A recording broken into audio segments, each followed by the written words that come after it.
Hello and welcome everybody to another Thursday Night Fever live stream. I appreciate you all being here. Tonight we are going to be discussing monster fish, amongst other things, and should they be banned in the hobby. You might be surprised to find out my opinion, but then again, you may not. But before we get to that, I do want to share something with you all. Excuse me. Of course, I want to say a thank you and welcome to my buddy, pal, and co-host, Chattanooga Ed. Thanks for being here with me, as always, on Thursday nights. I appreciate you very much, my friend. I look forward to it every week. Absolutely. Let me grab my chat real quick here. Say a thank you to Tom Patterson with that members chat there. Been a member for a year now. Appreciate it. Tom Patterson, the peace sign. It's customary for Tom. Thank you so much, my friend. And Mary Beth, been a member for 11 months, says, dang, I'm only 11 months with a sad face. Well, I appreciate each and every one of those. And you will have that 1-year badge soon enough. Appreciate the support very much, Mary Beth. Yeah, absolutely. What a Christmas present, right? Best Christmas present you can ask for. There you go. You know, oh, go ahead. Go ahead. If you're looking to find a gift for that really hard to buy person, get them a membership at the Fish Room Fever. What are they called? Membership clubs. There you go. Oh, I love this guy. Appreciate it, Ed. Fish Tank Barn, been a member for 18 months. Appreciate the support. Mike says, ban them all. No, just kidding. Yeah, so there's hopefully we don't get too heated with this debate. I don't know, Ed and I may have strongly opposing viewpoints on this. But I think it'll be a fun topic to discuss. And we can also discuss maybe some solutions to the unfortunate miscare of these fish in the hobby. Xanadu, what's going on? Been a member for 12 months. Also said, cheers, James and Ed. Always love your streams. Always love having you here, my friend. And thank you for the support. Alrighty. So I want to try something real quick. Before we get into the stream, I want to share something with you all. I've talked a little bit about Aquaticon in Knoxville 2022. Going to be April 30th. Tickets go on sale December 1st. I have a little teaser video. Hopefully the audio comes across. But we're going to try and share this. Ed could hear the audio, so hopefully you all can. Let's add this on here. I want to play this for you all. And that looks like the Expo Center in Knoxville. It is. I heard it's one of the best convention centers in all of Tennessee. It is. In the whole Southwest. See if this plays here. South? South. I think we're just in the South. And just everywhere, anywhere, all of it. All right. Within an hour and a half of my house. Oh, I hope I didn't give everybody too close of an idea where I live. Well, let's try it this way. Let's remove that. People are going to pull out their compasses and figure out exactly where I live. They are. Just message me. I'll send you Ed's address. We can all show up together. Do a mass fish room tour. Yeah, bring guppy food. All right, video file. Here we go.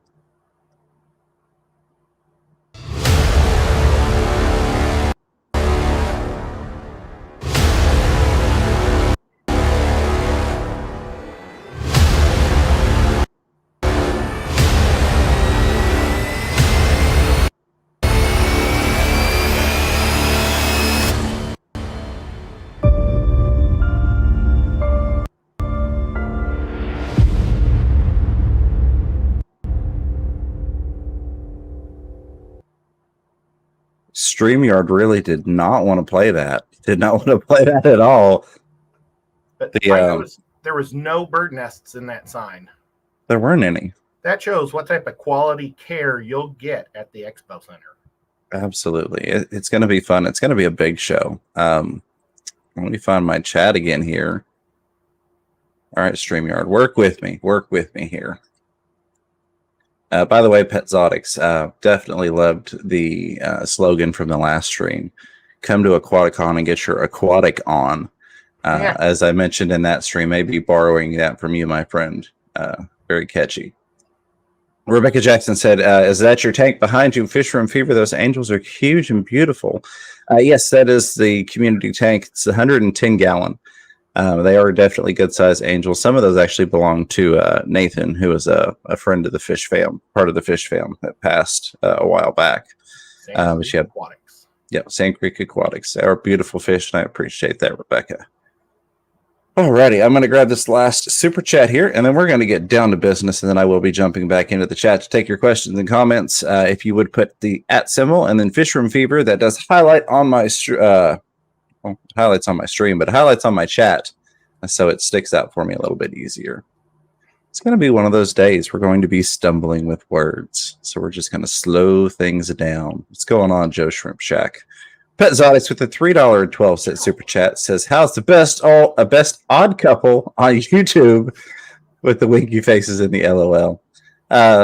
Not doing too bad on my end. Feeling a little under the weather, and I know Ed has been as well.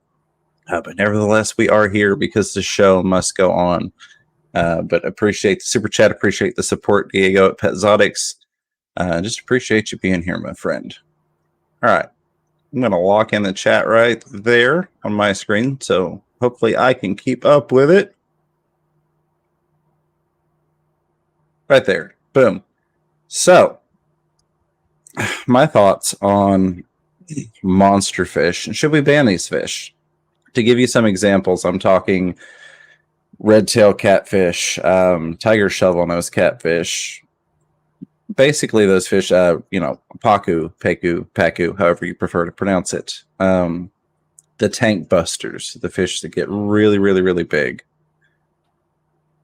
It's unfortunate that we have to discuss it, in my opinion. I'm one of the people, I'll just give you my stance. I don't think they should be banned, but I also think that possibly there should be more, I don't want to even say regulation, maybe more questions asked by those that are selling these fish, chain stores, local fish stores, whatnot.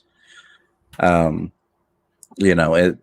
get a lot of us in here are experienced fish keepers and have been doing this for a while. And I know some people get agitated.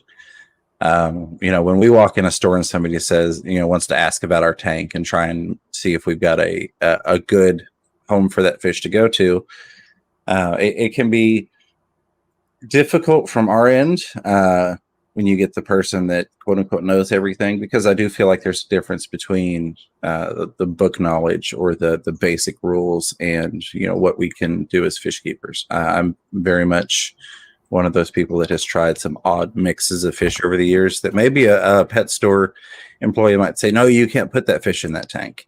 And for a beginner, they would be correct. It's probably ill-advised, probably a bad idea. But I do think that experience plays a factor in once you've been doing this a while and you understand fish and fish behavior and what type of environment they need. I think that can certainly help you be successful with some things that I wouldn't recommend for beginners. I do things that I wouldn't recommend for beginners fairly often, just because it may not be the best idea or the easiest idea to maintain. But I've been doing it for a while, and I like to think I know a little bit of what I'm doing. That being said, I walk in and go, hey, I want to get this fish. And they go, oh, well, what's the setup? And I tell the employee, and they go, well, you shouldn't put that fish in there.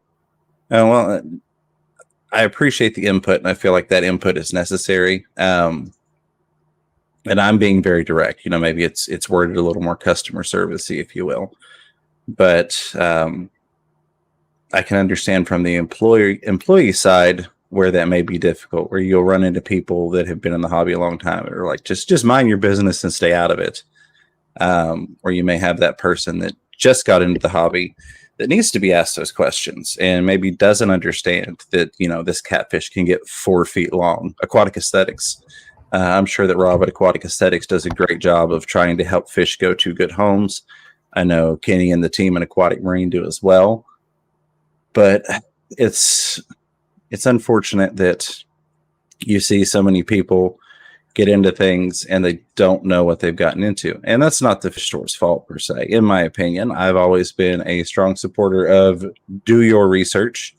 If you're in the fish store and you don't know about a fish, and we've talked a little bit about this, working on a video regarding things to know about a fish before you purchase it, coming soon to you. Got some great people in on that as well. But, you should be researching, how big does that fish get? What type of home do you need to supply for that fish, along with diet and tank mates and all those things. But I feel like a lot of the problems, in my opinion, could be fixed if we as fish keepers simply did our due diligence and made sure that we weren't bringing a fish home that we shouldn't be trying to house improperly. That's my spiel on it. We'll continue to talk, but I want to turn it over to Ed so Ed can give his thoughts and opinions.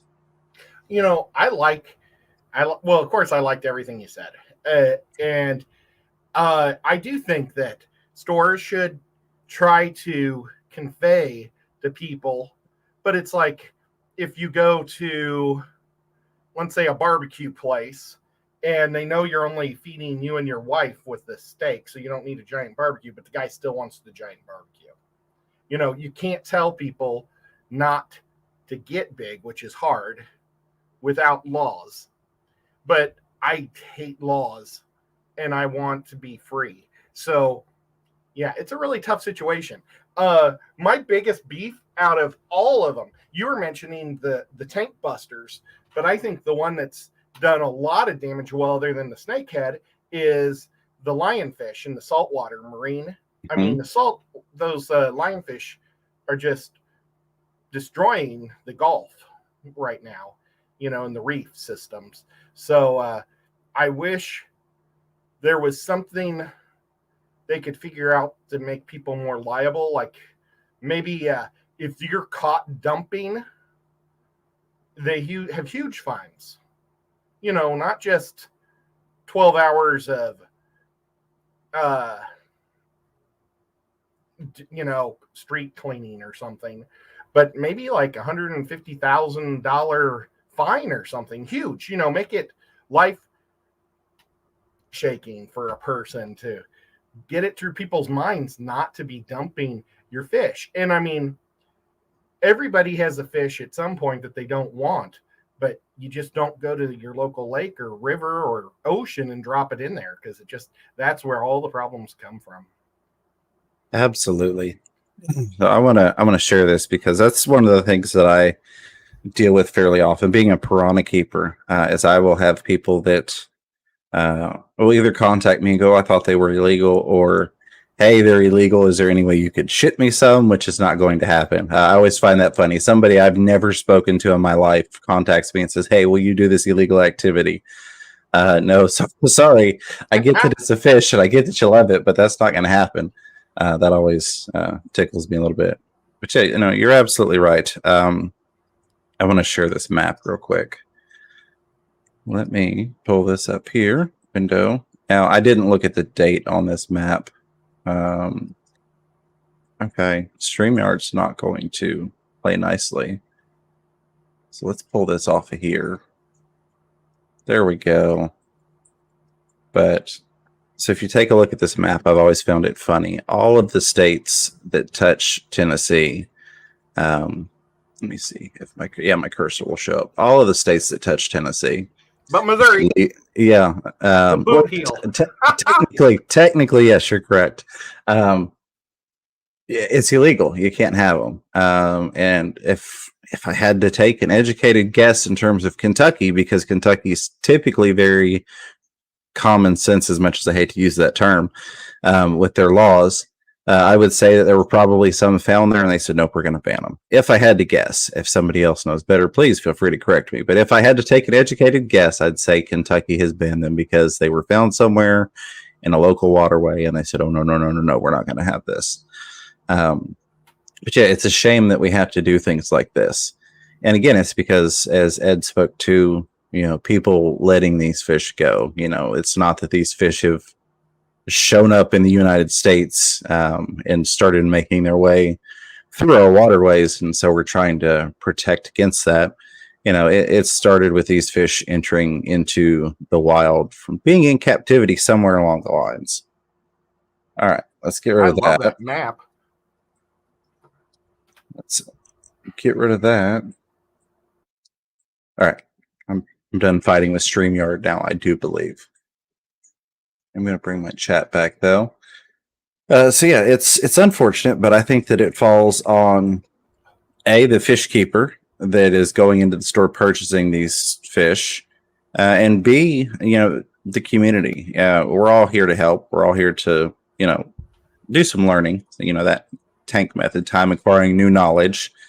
But I really feel like as fish keepers, it is our duty to help other fish keepers as best we can, without being nosy Nellies or the fish police, to just understand, hey, I get that you love that fish. I like that fish too. Yeah, you've got a plan down the road to get a bigger tank, but 9.5 times out of 10, if not more, it just doesn't happen. Life happens, COVID happens, and you end up not getting that bigger tank like you had thought you were going to. So if you can't properly house the fish from the get-go, and you don't understand just how big that fish is going to be, I really recommend you just don't get the fish. Do I think we should ban them? No, I don't. I think that a person can be smart, while in my opinion, people as a whole are fairly daft. But I think an individual can be smart, and I think that we should rely upon individuals to be a little bit smarter in terms of keeping and caring for these fish. 100 people here, appreciate that very, very much. Wow, technical difficulties are gonna bite me. Uh-oh, it's just me. I think, unless I went LinkedIn again. Okay, well, I think I was saying it, and then I went LinkedIn. I thought it was interesting that New Mexico and Colorado had permits to be able to have piranhas and breed them. So I thought that was kind of cool. And I wonder if James heard any of that. I did not. I have upset the Streamyard god, apparently. They're not liking me. I don't know. I've been knocked off a couple times too, so I don't know what's going on. But I was just mentioning how New Mexico and Colorado, you had to have permits. Mm-hmm. Now, I don't want to have permits to keep all my fish. Yeah. I think that would be horrible. I think that any time that you put something on a registered list and you require a permit for it, especially when it's something that it's a hobby. And yes, I know that we may be bordering on some political-ish type messages, and I'm not trying to do that, so we'll avoid that, please. But I didn't even think that. Well, I mean, some people take an ideology and they run with it into various subjects, and that's why I wanted to clarify there. But in terms of fish keeping, I feel like you're absolutely correct. I don't think we should have to do permits on these fish. If you're going to do permits on something, I would say it would be something maybe on a CARES list or something that's endangered, something where there is a severe negative impact on the overall population of that fish if you don't take proper care of the fish. Something like that, I could understand having additional eyes on you, so to speak, just because we want to keep those fish at the numbers they're at and not dwindle populations on fish that we're already losing. Yeah, and you see, I think that's another thing that goes, you were saying we don't want to go government, but I'll go government to the point, not politics, but government. Yeah. With the conservation agencies across this country. They're the ones that suggest to big government what to ban and what not to. Like a rumor once that there was piranhas breeding in Washington years ago has made it so piranhas can't be in Washington, which is ridiculous. And it's the conservationists must have been stupid too that even suggested banning them, that they wouldn't even do enough research to find out. But also, they don't, they're so afraid of people taking fish out of the environment. At some point, they also need to look at the communities like us that really care about fish, where we could actually grow the communities and then re-add them like the CARES program. Absolutely. Like the darters in this state, you can't take whatsoever. But we're not selling them. We're trying to, if we would want to breed them and then put them back into our rivers. And then it'd be like, I have more than one tank now. Like all my colonies of guppies have more than one tank just in case one gets wiped out. Right. Maybe an oil tanker flips over and dumps into this one creek and kills everything in the creek. Well, maybe either you've got 20 guys across Tennessee that breed darters from that creek, and it's not a complete loss. So Yeah. I wish our conservationists would give us a little more credit and do a little more homework. Absolutely. And that is a very common practice from what I've seen with people that do have very rare fish or very hard to keep fish, is they'll kind of divvy it up. Like, okay, I've got so many fish, and I've got a buddy that's really good with these fish as well. I'm going to have him keep a colony similar to your 2 tanks. That way, if I have an issue at my house, he's still got a colony of them. We still have that line going, and we can still continue to work with and hopefully produce more of said fish. All right, now that I have rambled on for a little over 20 minutes and crashed the screen multiple times, I'm going to jump into the chat here before I get too far behind. Marlon, it's good to see you in here. Says, got aquascaping tools finally. Well, have fun with those. Have fun.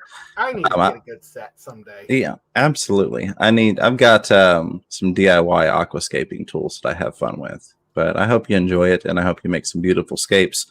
Just remember, rule number 1 of aquascaping, in my opinion, create something that you enjoy, because no matter how much it looks like that pretty picture in the book, if you don't like it, it's just not a good scape. Paul Stero says, I thought I just heard Ed inviting everybody over to his house for a barbecue. I don't know, barbecue pool party at Chattanooga Ed's house. How about that? Right now, the pool's covered in the barbecue. I need to find some grills for my barbecue because they've all rusted out. And having a heck of a time trying to find somebody that sells the grill part that sits inside is completely rusted out. Absolutely. Yeah. No, I think the rest of it's stainless steel, real nice. But I think it's supposed to be like 28 degrees tonight, if I read that message correctly I got earlier. So that's a little cold for a pool party and a barbecue, but maybe next time. Wayne Squatic says, hello and happy Thursday. I have a fever, a fish room fever. Glad to hear it, Wayne. Appreciate you being here. Hope you're doing well tonight. My friend Bob Purcell says, how do you define monster fish? And there the chat jumped on me, which is why I wanted to get to it. Get back up here so I can answer that question. Rolling and scrolling. All right, here we go. Bob Purcell says, how do you define monster fish? How big did a fish need to be to qualify? So that's another interesting part of this subject. We have the typically accepted monster fish, your red-tailed cats, your tiger shovel-nosed cats. Both of those get 4 feet and do fairly often. Get even larger, not in captivity. Of course, the pacu. And, we've got our friend Kaler Squatics. He's got pacu.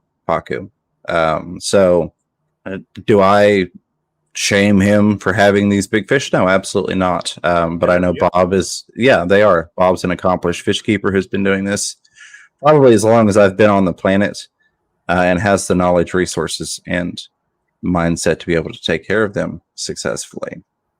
But I have seen some lists out there that would even include Oscars in that list of monster fish. An Oscar can get to 12 inches relatively quickly. And I do think it's fair to incorporate them in the list of monsters in terms of people understanding how big they get and how long it takes for that to happen. Because you go in the pet store and you buy this, little bitty Oscar 2-3 inches, and it's all cute and it's up at the front of the glass, all personable, and you throw it in your 55-gallon community tank because you haven't done any research. And the next thing you know, you've got this 12-inch monster that's eaten all of your tetras and is just way too cramped in this 55 community tank that you've got, well, former community tank that it's massacred most things in. So is there a defined line in terms of what qualifies or quantifies a monster fish? I've not seen one, but I think we do have, like I said, some universally agreed upon fish. Those fish that get 18 inches plus, I think typically people would agree that would be a monster fish, but it is all a matter of, individual perception. It's kind of like tank size. Some people would see a 55 as a big tank. Others, that's a little tank. So it's all about your perspective of things. And I think the same applies to the fish as well. It's kind of up to you to judge. If you're somebody like, Ohio Fish Rescue, and I go, I've got a really big fish, and it's a 16-inch Beischer, Bigger Biker, whatever your preferred pronunciation. He's probably going to chuckle at you as Rick does. He go, that's not a big fish. I'll show you some big fish. Whereas, somebody that maybe their biggest tank is a 75 or a 125 or whatnot. They've got a different opinion. They've got a different experience in the hobby. So for them, that's a big fish. And I still think that that's a good sized fish. That's not a little fish. But I don't necessarily know that it's a quote unquote monster fish. So now, how would you also define like super aggressive fish, like your exodons? I mean, they're small guys, but they would be monsters to anything because they would destroy them. But maybe that's more to the literal sense of the name, like absolutely. A vampire or something. But piranhas don't get monster size. Are they considered a monster fish? Right. I think that, and we can go into even individual perception of the word monster if we wanted to break it down that far. But I feel like if you were to say that your piranhas are monster fish, you've got piranha, and to you those are monster fish in the sense of attitude, aggression, personality. I wouldn't correct you on that. Again, that's your fish, and that's your experience and your testimony to how they behave. In terms of when you typically hear people refer to monster fish in the hobby, or you go to like monsterfishkeepers.com, which I'm sure is still around. It was the forum to be on back in the day before YouTube was really a thing, and probably still is, but I haven't done monster fish in a long time. They're typically referring to size. They're referring to tank busters. The exodons, as you mentioned, yes, they would terrorize a lot of things, not because they are evil fish. That's just their diet. That's the way that they are intrinsically designed. Their diet consists of the scales of other fish. That's what they're designed to eat. So they would be a monster to an angelfish. If you're looking at life through the eyes of an angelfish and you've just been thrown into a tank full of Exodon Paradoxus or Bucktooth Tetras, then yes, you're going to be looking at a bunch of monsters trying to eat your scales off. So absolutely, a matter of perception, 100%. But I also have seen a person. I'll say a person. I won't even say people. I have a friend that I follow on another platform, and they have red belly, piranha, and exodons cohabitating in the same tank for quite some time now. Holy crap. Again, that's one of those situations, not something I'd recommend to the beginner, but they make it work. They understand the nature and the behavior of both of those fishes. They've done the size compatibility. Okay, so my webcam software is updating. Hopefully it doesn't restart. If I disappear, now you know why, though.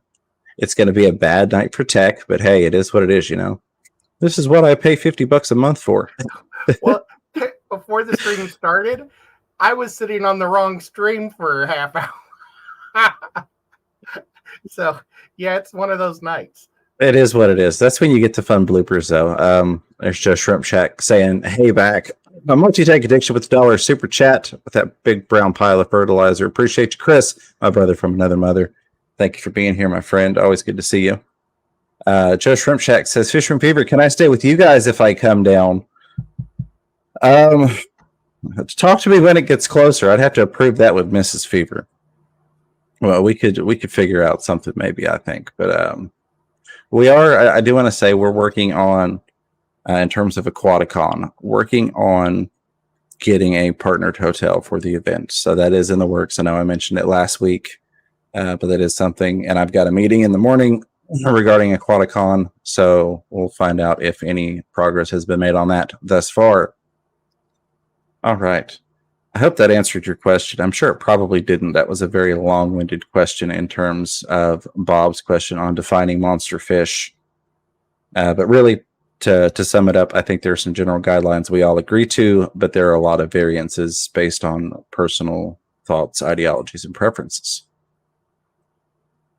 All right. Marlon says, changed my idea about my 20-gallon high 10 Ember Tetras, 1 Sparkling Grommy, 5 Pygmy Cories, and 1 Nearite Snail. Planted River Stone and Black Gravel. That sounds like it's going to be, or is a beautiful, beautiful tank, Marlin. So I'm sure that, and I guess with you just getting your aquascaping tools, going to be is probably the proper tints for that. But that sounds like a great idea. Sounds like that's going to be a very pretty tank, very well stocked, and I think that you're going to have some fun scaping that thing out. Be a super sculptor like Joe. Absolutely. MZ Aquatic says, are you including Dovi and Trimac? Yes, so I would include those. In terms of the big cichlids, those big Central and South American cichlids, I would include those in the monster category. You know, you've got a fish that not only gets big, but is also very aggressive in a lot of cases when it comes to different species of those. You know, you're looking at an 18-inch fish, no problem with a lot of them. So absolutely, I would include that. You look at, you know, a lot of what Scott from King and Queen Cichlids enjoys and specializes in. And a lot of those are monsters that I don't recommend the beginning hobbyist or aquarist just go and pick one up with their 55-gallon kit. You know, do the research, find out how big that thing's going to get and what type of personality it's going to have. I bet it happens a lot, though. It does, unfortunately, which is why you've got places like Ohio Fish Rescue, because people do get in over their head without understanding or with the thought in mind that I'll deal with it when the time comes. I think that's why there's so few fish keepers in America. Not only is the box stores commercialized it for us to keep spending money and making it super expensive, but also people just jump into things so crazy and then they jump right out of it. You know, I don't know if in Europe or in Asia, you know, where people take it super serious and almost, I mean, there's a tank in almost every family, you know, or every other household has a tank. I think they think about it a lot more before they do things. Absolutely. I think that our society is very big on trends and FOMO, the fear of missing out.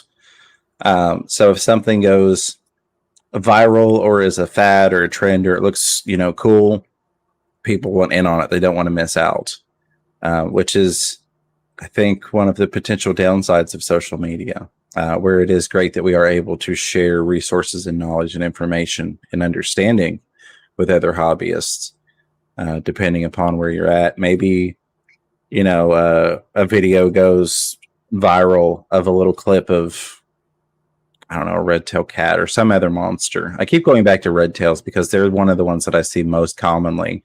You know, you can find them a couple inches and they get, you know, easily 48 inches and people don't understand that. But somebody sees that video and then it's like, oh, you know, it's got hundreds and hundreds of thousands of views on it. People are like, oh, that's the cool fish. I want that. And then there's this influx and the pet stores are going, well, everybody's asking for these fish, so we need to get more of them in to meet the demand. So we need to up the supply. So then it becomes more common and it creates a vicious cycle. But I feel like, again, it just goes back to doing research and understanding, and that can avoid most of the issues we run into. Xenodoo says, I wish LFS/big box stores had a disclaimer or something for those fish that get really big. Yeah, absolutely. And I have seen that in some local fish stores, and a salute to them. I know that if you were to go into Aquatic Marine, and I'm sure Aquatic Aesthetics Chattanooga is the same, and you wanted to purchase a monster fish, which I don't remember if I've seen any monsters available at Aquatic Aesthetics. Rob may not even carry them. He has Oscars would be his price, and Senadol Fishers.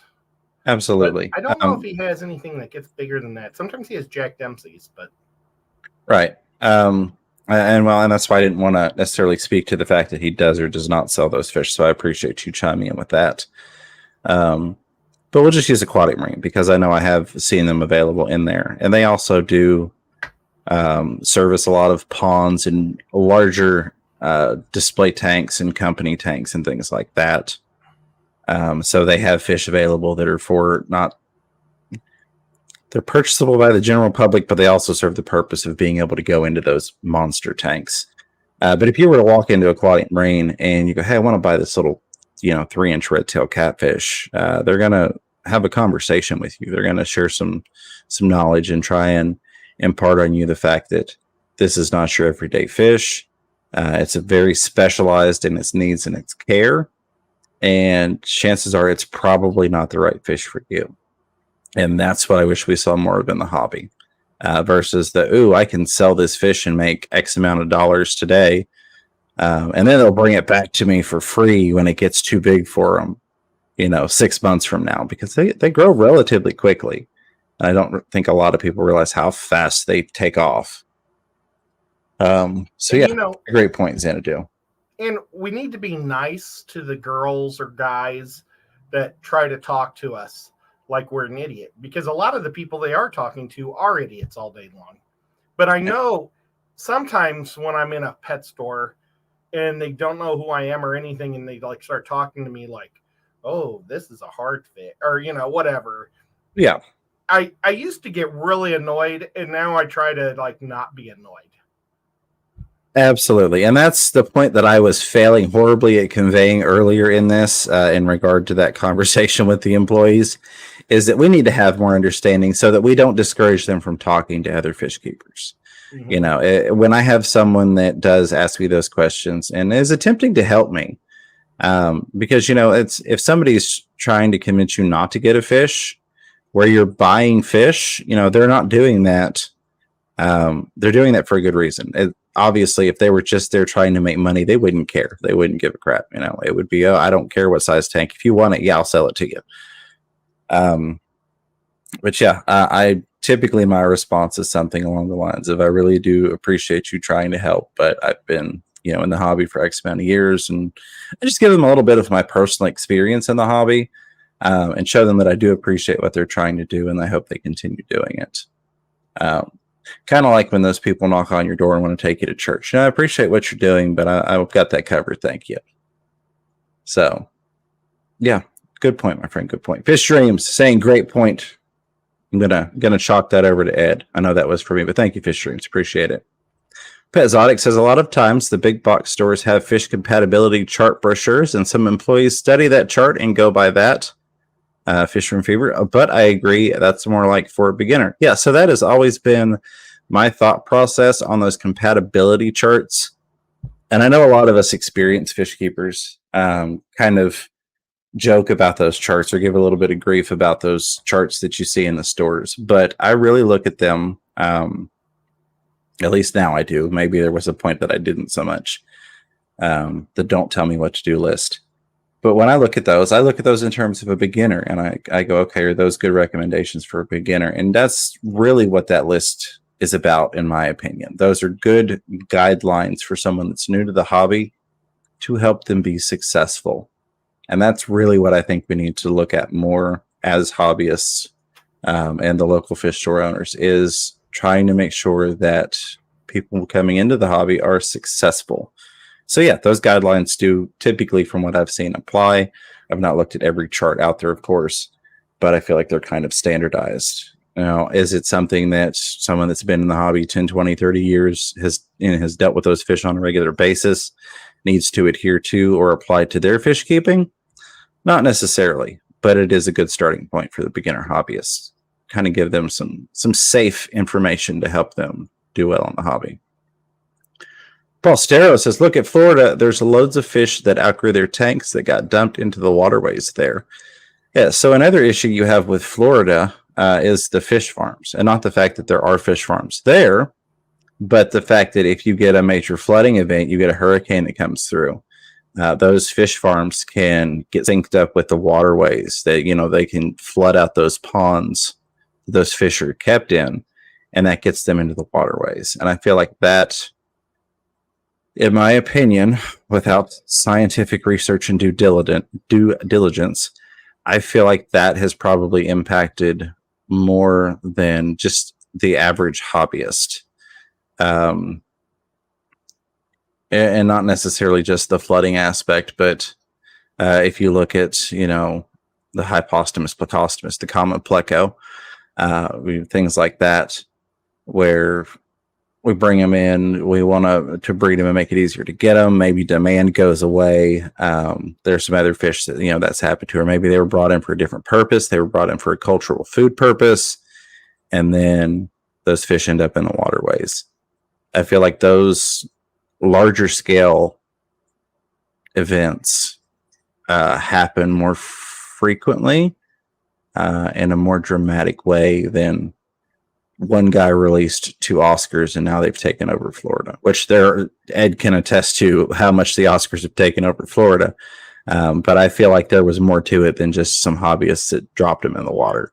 But that is a huge problem. That definitely is, Paul. And I'm not saying it's not, but I'm saying there are also some other factors, particularly in Florida, that we need to look at.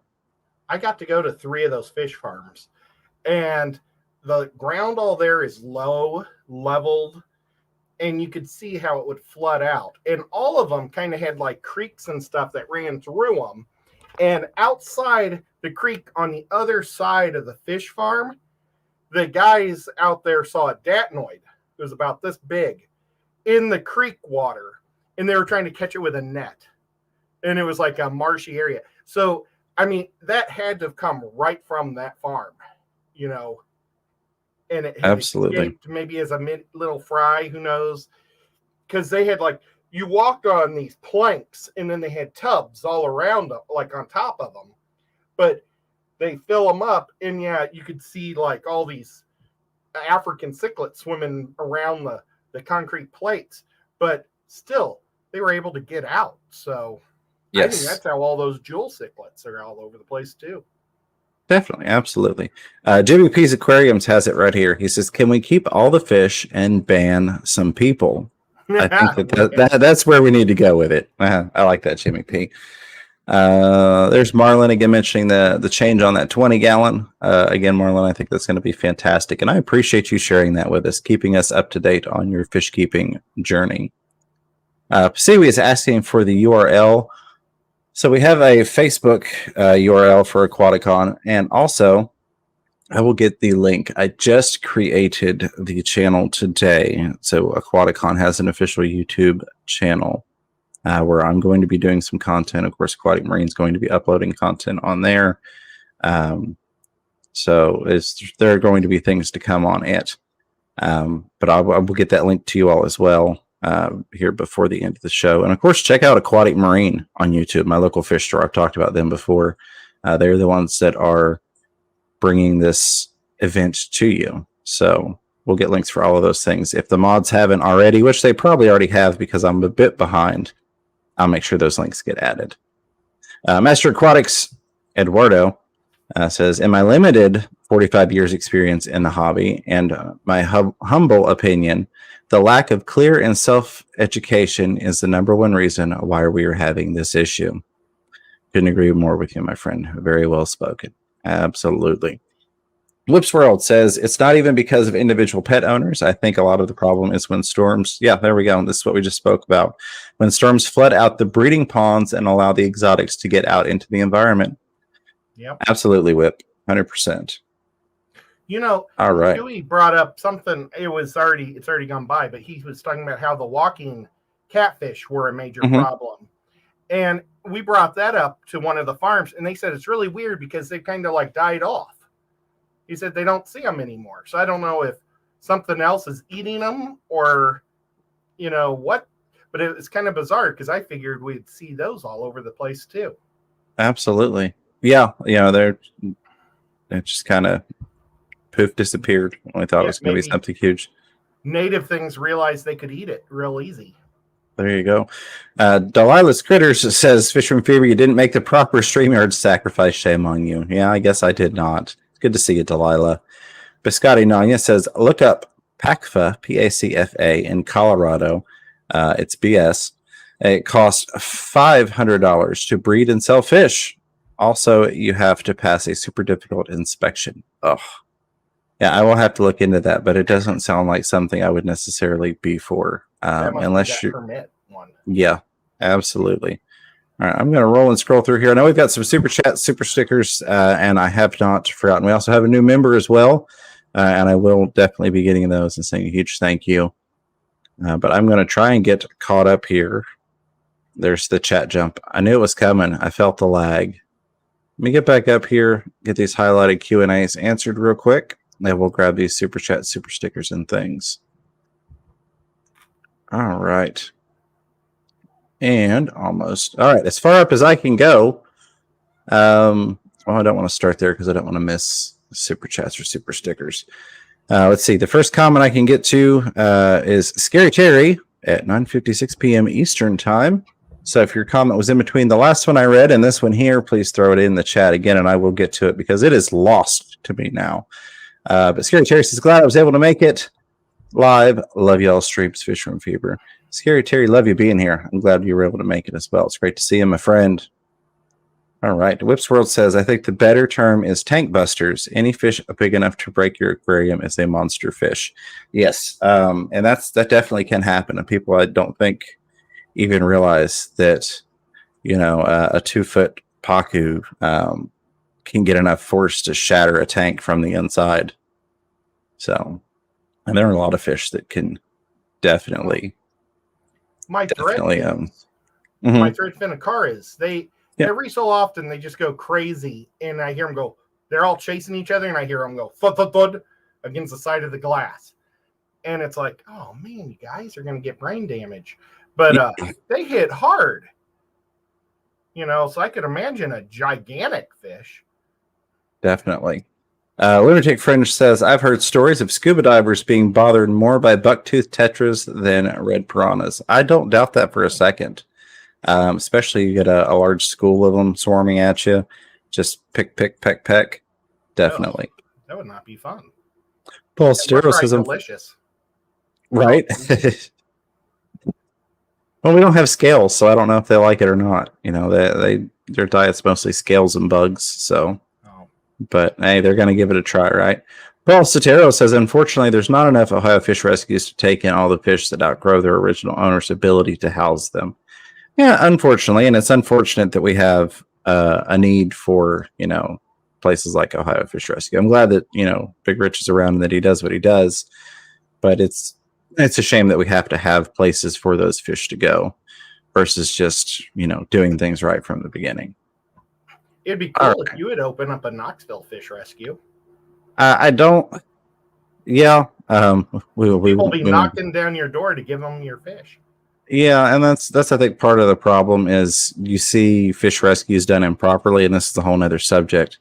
But you see people that will start a rescue just for the free fish. It's not really a rescue. It's just let me collect free fish. And unfortunately, that's where a lot of rescues fall into that category. And so I try not to even associate myself with the rescue term. Again, not to say anything bad about Ohio Fish Rescue. I'm not grouping him in that category. I'm just saying there's a lot of other great ones too. Yeah, and there are a lot of. Are you a collector or are you a rescue? Yes, but that's the kind of stigma, I guess, that typically comes with that. Unfortunately, I've seen people pop up many times on Craigslist over the years that have started a rescue. And basically they're posting on Craigslist, hey, give me free fish. You know, and it's like, that's not how that's supposed to work. Fishstream says, can we ban common plecos? Sorry for those that keep them responsibly. Do you have a common pleco? I don't anymore. I have kept them before. I think they have their purposes and their uses. But I do feel like as opposed to banning them, lowering availability and maybe higher price point, as much as I hate to use that what's the word I'm looking for here, anyway, as much as I hate to do that tactic people. Yes, as much as I hate to use that tactic, I feel like if they weren't so easily available and so cheap, people wouldn't just resort to them, you know, without knowing anything. Is that necessarily a good idea? I'm not saying it is, but I think that it would be better than banning them. Because there are people that, you know, I have a pond or I have a massive tank. Common plecos are one of the few tank mates that I've had good success with in a piranha tank. They get big enough and they're tough enough that, that I've had them bully around piranhas before. So I think that, fish have their place, but I don't necessarily want to ban them. Hey, Recon's here. That's awesome. Jen Yu says, I got my Fish Room Fever shirt. Jen, I hope you like it. I hope you enjoy it, and I appreciate the support. Thank you so much for that. You'll have to let me know how that's working out for you. Hopefully it came in nice and quick. And again, I appreciate you, my friend. Paul Stero says, when someone wants to buy a large growing tree, I tell them how large it will grow, and then they ask if they have the space. More often than not, they leave the nursery with a different tree. And that's the exact same approach that I feel like fish keeping should take. I want to buy this fish. Oh, well, that fish can get 48 inches long. Oh, well, maybe I don't want to buy that fish. Well, here's another recommendation. You want a bottom feeder. You want something catfish. Here, let's look at these options instead. There's some really cool fish that don't get that big. Maybe we go with a Synodontis or something. And they're awesome. Yeah, they really, really are. All right, I'm working on it. We're going to get caught up. I'm about to jump over to these super chat, super stickers, and new members before they back up too much. But Marlon says, it's always difficult when the worker knows less about fish than you. Example, when they won't let you buy the fish because you have one too many tetras in a 10-gallon. Yes, so I do feel like, and that's, there's a line there, and we have to determine where we want that line. At the end of the day, do we want local fish stores and box stores to refuse to sell somebody a fish? Or do we want them to say, hey, I've done everything I can to persuade you to do something different. You're not going to listen. I'm just going to sell you the fish. And I feel like, in my experience and in my opinion, because that's all I have is my opinion, I think that we're better off trying to educate people. But in the end, if that person wants to buy that fish, sell them that fish. Because here's what's probably going to happen. And I'm looking at this not just from a fish keeper's perspective, but from a retail perspective, a consumer standpoint. If you come in to buy a fish, I try and talk you out of it, and then I just refuse to sell you the fish, chances are you're not going to come back to my store. You're still going to buy that fish. You're going to go buy it somewhere else. So aside from the fact that not only have I lost money off not selling you the fish, I've also spent who knows how long paying an employee to try and explain to you not to get that fish. But more importantly, you're probably not going to come back. You're going to go buy that fish somewhere else. And chances are that other place maybe isn't going to try and educate you about the fish. They're just going to say, okay, here you go. Here's your red-tailed catfish. It'll be X amount of dollars. Have a great day. What that's done for the future is that has set it up to where you're now going somewhere else that potentially is not trying to educate and inform people about fish. So the next time you want to go make a bad decision, you're not going to even know better because the people are just like, oh, here, we'll sell you whatever you want. No information. Just here, take it. Give us your money. Have a great day. So I still feel like you're better to err on the side of I've tried to educate you. I've tried to let you know this was a bad idea. In my opinion, here's the fish. You're going to buy the fish. I'm going to sell you the fish in hopes that you'll come back. And maybe the next time you have a bad idea or something that's ill thought out, maybe I can dissuade you that time around. So that's my 2 cents on it. All right. Let's see if, all right, I'm going to pause it right there. And I will get right back to the chat. Let's run over to this screen here. You all are awesome. I appreciate all the love and support from you guys. We've got, I got multi-tank addiction, but we're going to say it anyways. Thanks again, Chris, for the $1 super sticker. Appreciate you, brother. Killer Kitty 08, how's it going with the $5 super chat? Says, I have an FX6 on my current 75. I want to move all of the fish decor and filter to a 150 next week. How long do I let the 150 run before I move the fish? So if you're going to be using the same, so here, let me just start over. Whatever filtration you're going to be using on that 150, I would have it running on your current system for a couple of weeks, 2-3 weeks. That way you get the filters primed up and ready. you would get the beneficial bacteria growing. That's what I mean by primed up and ready, not in the sense of priming water siphon or water pressure. That is typically how I do it. If I know that I'm going to be setting up a tank and moving everything over, I will run whatever filtration is going to be on the new tank, on the existing tank. That way I can get that beneficial bacteria built up in there. How long would I let it run before I move the fish? So the answer is a non-answer, as much as I hate to give it. My answer is going to be make sure that that tank is cycled, or that you're moving over cycled items, substrates, filters, things of that nature. If you're taking everything from the 75, which sounds like you're taking everything because you're moving the fish decor and the filter, you're taking everything, that is something I will usually do the same day. So in terms of, you're not really setting up a new tank, you're simply moving everything into a bigger tank.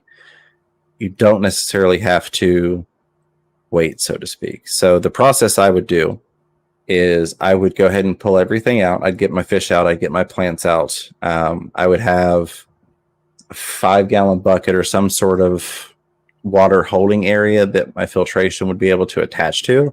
So I could just keep my filter running on that to keep the beneficial bacteria alive, because without oxygen, like in a canister filter, you can kill off beneficial bacteria fairly quickly. If it's just sitting there unplugged, and moving all that's going to take a good bit of time.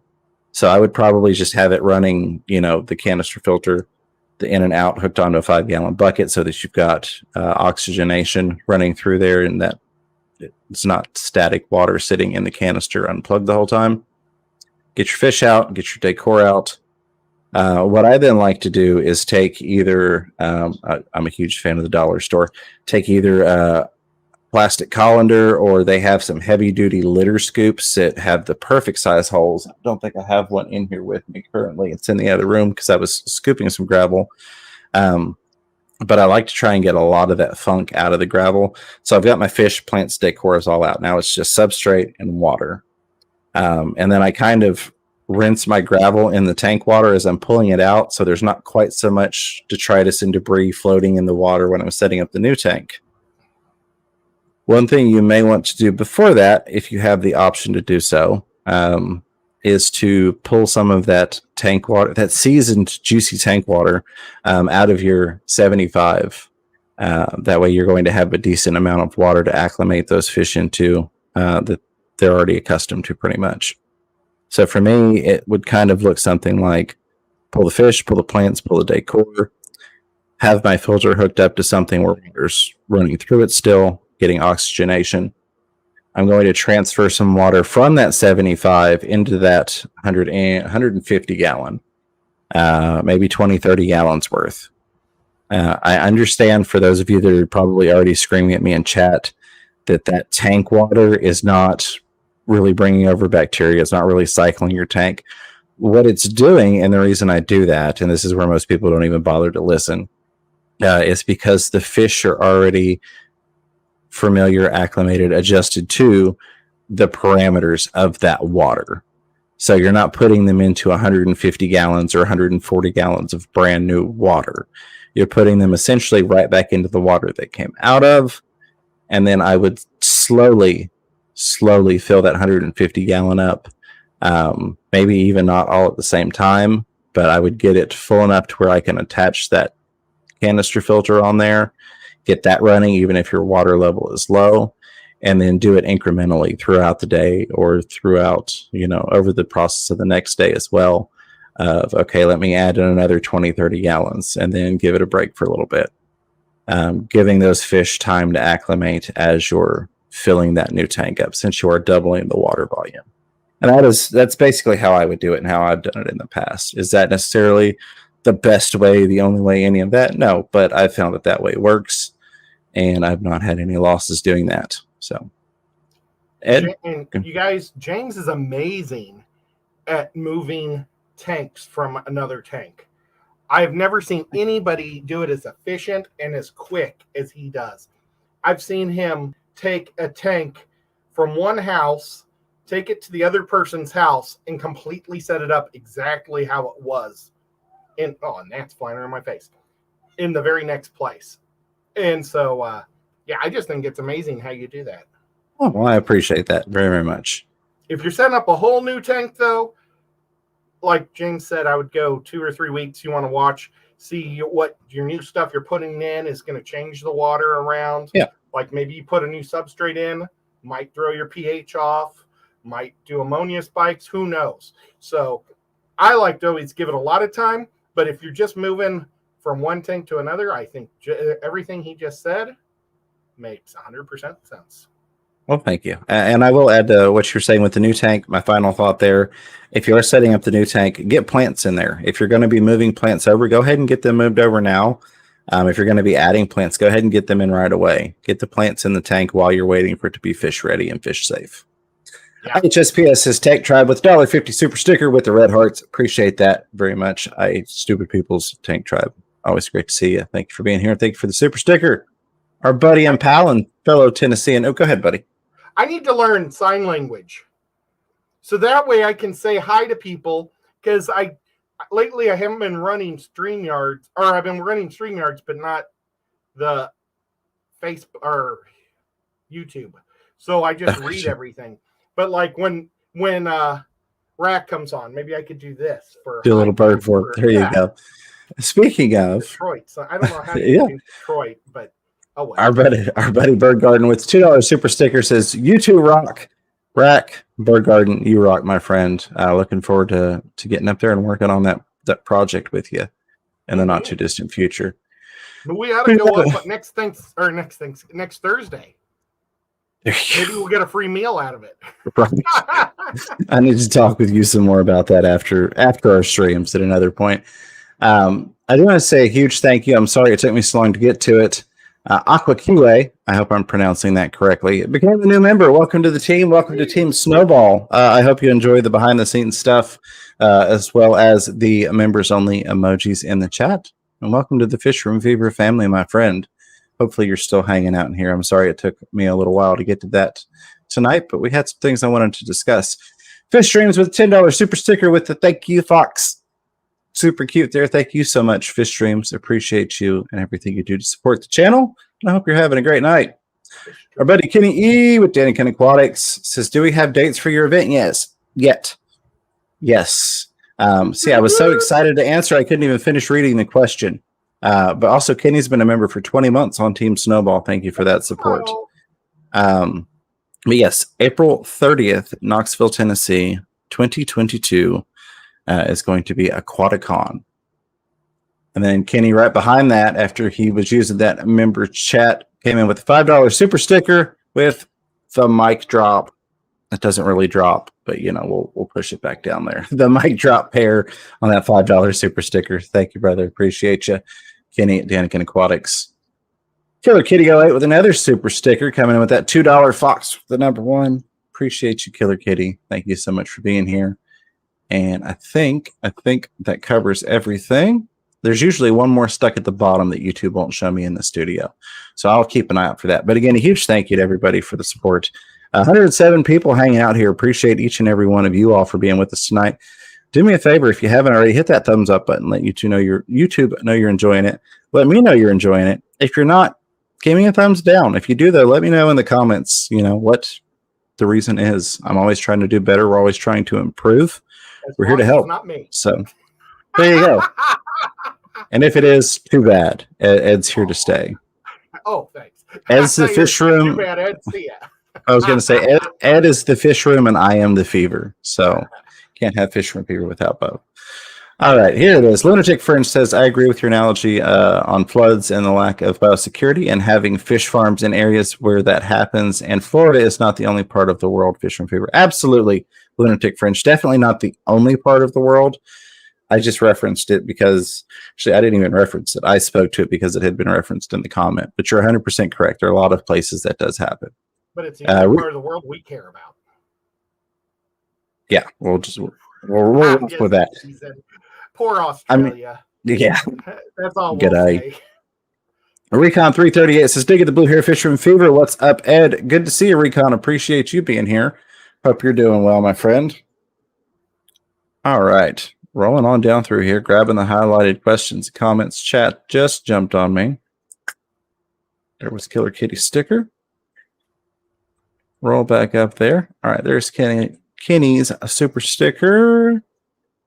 Perfect. I found it. I'm not missing anything this time. So, Myrtle, thank you for posting that in there. If you have a question or comment, put the @ symbol, or you can just type out Fish Room Fever correctly and it will highlight to me. But the @ kind of auto pulls it up on most devices, and it makes it easy to make sure it's not spelled incorrectly. It shows up. Where's the stream poppers? I still can't get a hold of the darn things. I don't know what happened to them. The supply disappeared. Oh. Recon says, Fisher Fever, hopefully everything's going well. Same to you, Ed. Hope everything is going well with you, my friend. Reels Tanks, how's it going? Says, I don't think any fish should be banned. I think growing in pond should be restricted and permitted. I had a 4-inch bushy nose pleco break a 55-gallon tank moving rocks around. Fish Room Fever. I could see that. Is that an everyday occurrence? Probably not, but I could definitely see that potentially happening. I did have one that I was concerned for its safety when it started to try and dig out a cave under an extremely large rock. So hopefully everything worked out well in that situation. I can agree, if you're going to be breeding things in a pond, I could agree with some sort of permitting, potentially, because if you're doing that, you're probably doing it for business purposes. Let's be honest. Most people aren't just setting up a pond for their personal enjoyment and going, hey, I'm going to breed out common plecos because I want to have, thousands of them in this pond. You're probably doing it for business purposes, and in which case there probably should be some sort of permit attached to it, just as if you were going to professionally breed a lot of other types of animals that have to be in the wild. I don't know how I want to phrase that, but because people are, well, you could breed dogs without a permit. Yeah, but you don't necessarily have to have this vast outdoor area. If you're breeding something in nature, I feel like there needs to be some sort of guidance to it. And it might be dependent on your state, because Missouri made kennels illegal unless you had a permit. So if you have so many dogs, you can't unless you're actually going to treat those dogs good. Absolutely. So I will let you in on a little secret. Next week, we're going to be talking about PETA and fish keeping. And yes, people for the ethical treatment of animals. I think you all are going to be a bit shocked on that topic. It's going to be fun. I almost switched over to, had I looked into it, had I thought about it, I probably would have done that tonight. But I think that's going to be a fun topic for next week. And you all might be surprised on where you do or don't agree and or disagree with PETA on some of their fish keeping thoughts, practices, and policies. I like that topic. Let's I think that'll be a fun one. So make sure, I'm not going to tell you to subscribe because I'm not doing that anymore, but be sure to tune in next week for that. That's going to be a fun one. All right, we are 10 minutes over. I did catch all the super chat, super stickers. Mick'em says, what about a refund? A bounty decided plus informing when purchasing, sponsored by government. I think that gets real tricky in terms of swapping fish and things like that. I don't think it's a bad idea necessarily, but I think that anytime you're trying to bring in the government or get sponsorship by the government, you're in for a whole nother mess of shenanigans, I think is the best way to put that. Let's keep the government out of our hobby as much as possible. Just my 2 cents. JL Skeptic Aquatic says, where did you get your chair and do you like it? I love it. It was actually a gift from Mrs. Fever and the Zens, Zen Ginger and Mr. Zen, for my birthday last year. And I do enjoy it very, very much so. I believe they purchased it off Amazon, had it shipped to my house here. Mrs. Fever put it together for me. The only complaint that I have in terms of the company, which it's S-Racer, the hydraulics went out rather quickly. So sometimes you'll see me on stream where I kind of sink down during the stream. Normally I can kind of get it to where I've got the pressure. I kind of set an angle on it to keep the pressure just right so it doesn't drop. But I do love it. It's comfortable. But this particular one, the hydraulics kind of went out fairly quickly. And yes, it is a gaming chair. I got my chair at a garage sale. There you go. It came with a table and 4 other chairs. Absolutely. Marlon asking if I change my hair to normal. Sorry, Ed, I didn't mean to interrupt you, buddy. I was just trying to burn through these so we can get over to your stream. Yeah, it will probably go back to normal again, and then it'll go back to blue. I didn't even shave for you all tonight. My apologies there. But let me roll down through here. Who knows? You never know. Going the wrong way. I keep making it turn more this way. All right. So let me see if I can grab the links real quick for Aquaticon and get those posted in here. And then we're going to head over to Ed's. If you have any last final thoughts, questions, or comments, feel free to throw those in the chat. Ed, I'm going to turn it over to you. If you have any final things you'd like to add to tonight's topic. Well, thank you, James. It was a lot of fun. I really did have a good time. And everybody, you guys are all amazing. When I did this, I was trying to come up with sign language names for people. And I was thinking this could be Dragon Lair because a dragon bite, not a clam. But maybe I'll buy like a book on sign language so that way I can say hi to people without interrupting. All right. Here is the Aquaticon Facebook page link in the chat there. We've already got 79 people marked as going on Facebook with 305 interested. So that's awesome. That's awesome. And I haven't figured out how to say yes. Interaction. So I'll make 76.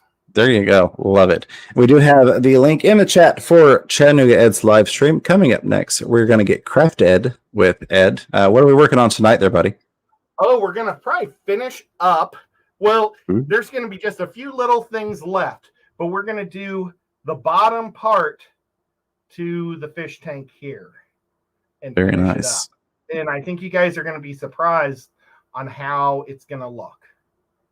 So if you're not familiar with the project, come on over. We'll get you caught up, let you know exactly what Ed's been up to. And if you are caught up and you know what's going on with that fish tank craft, come check out the potential finalization of that aquarium. Again, link in the live chat right now. We're headed over to Chattanooga Ed YouTube channel. We're going to have some fun there. Again, Ed, as always, appreciate you being here, my buddy, pal, and co-host. All the moderators, the members, the lurkers, listeners, of course, the super chatters and contributors. I appreciate you all so much. Couldn't even get through the end. Thought I was going to finally get past the not being able to talk thing tonight. But I appreciate you all. Of course, the replay crew. I love you guys. Thank you so much. Yellowstone Aquatics, thank you for being here, along with everybody else, 100+ people. Until next time, keep your fish healthy. Keep yourselves healthy. Don't be afraid to catch yourself a little fish room fever. Take care, everybody.